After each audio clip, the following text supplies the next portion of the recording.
آیا می‌دونستید که کانال پاناما مسیر آبی مستقیم نیست و کشتی‌ها رو با آسانسورهای آبی مخصوص جابجا می‌کنه؟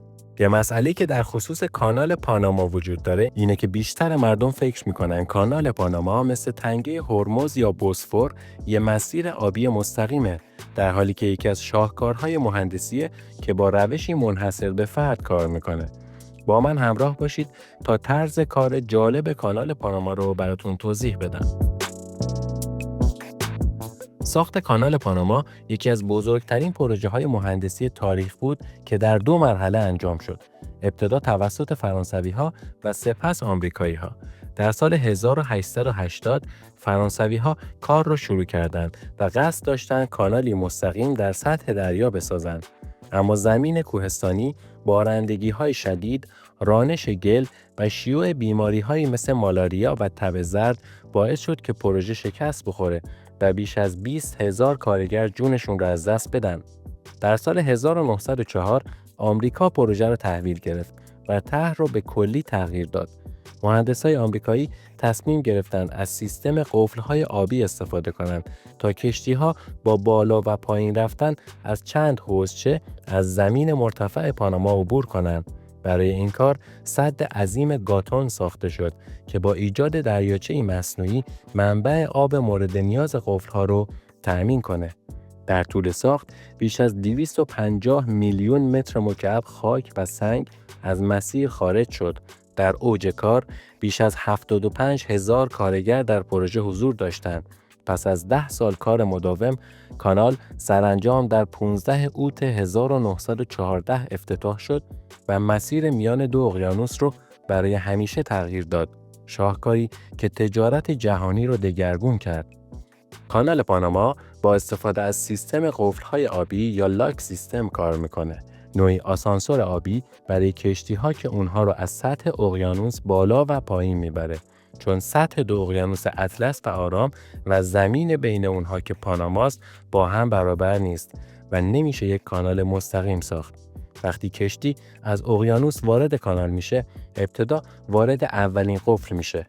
درهای پشت سرش بسته میشن و با باز شدن شیرهای بزرگ، آب از دریاچه مصنوعی گاتون وارد حوضچه میشه و کشتی به تدریج بالا میاد. وقتی سطح آب قفل با قفل بعدی برابر شد، درها باز میشه و کشتی به مرحله بعد میره. این روند معمولاً 3 بار تکرار میشه تا کشتی به ارتفاع حدود 26 متر یعنی سطح دریاچه گاتون برسه. بعد از عبور از دریاچه در سمت دیگه کانال پاناما همین فرایند برعکس انجام میشه. قفل‌ها آب رو تخلیه میکنن و کشتی مرحله به مرحله پایین میره تا به سطح اقیانوس دوم برسه. کل مسیر حدود 80 کیلومتر و عبور کامل 8 تا 10 ساعت طول میکشه. نکته جالب اینه که تمام حرکت آب فقط با نیروی گرانش طبیعی انجام میشه بدون نیاز به هیچ پمپ یا موتوری.